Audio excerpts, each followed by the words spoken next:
Tingnan mo, ang ganda ng flowers. Ayan. Ayan, dami ng bulaklak.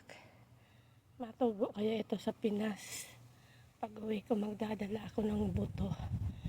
Kung tutubo siya. Ano. Ito mga wildflowers lang to. Wildflowers. Kinuha ko lang doon sa tabi-tabi kasi nagandahan ba ako. Nagandahan ako ng bulaklak niya. Wild lang to. Diyan sa tabi-tabi. Ayan. Ito tapos na. Baka may ano na yan. May buto. Pero hindi pa pwedeng kunin. Ayan. Diba? Ang ganda. Ang ganda. Ang ganda. Ito naman yung ano. Wild grass onion. Wild din to. Diyan din lang yung kinuha ko sa tabi-tabi. Ayan. Ito anong flowers to. Ito. Anong flowers to.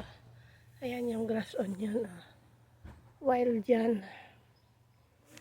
Tapos pakita ko sa iyo yung patatas na tanim ko. Tumubo na. Di ba nagtanim ako noon? Pinakita ko sa inyo. Ayan.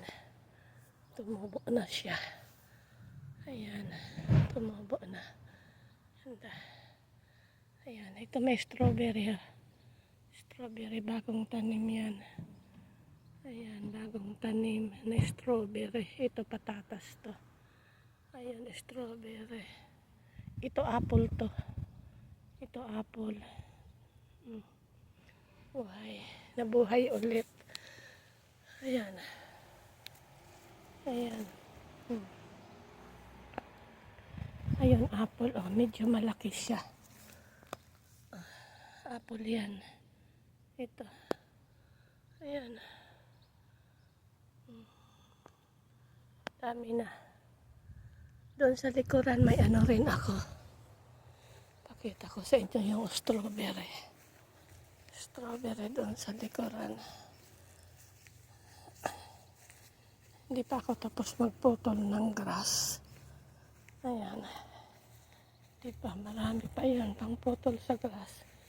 Hindi ko pa tapos. Ayan.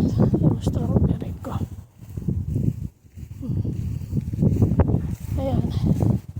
Strawberry yan. Ayan. Strawberry. Madamo na sa tabi. Ayan. Strawberry. Binawasan ko to. Namulaklak na ba? Wala pa yata eh. Ayan, bago lang yan. Ito, bago lang. Transfer ko dito yung iba. Para dumami. Pag may mga ano na bago, ilipat ko doon sa harapan. Pag may tanim, may aanihin.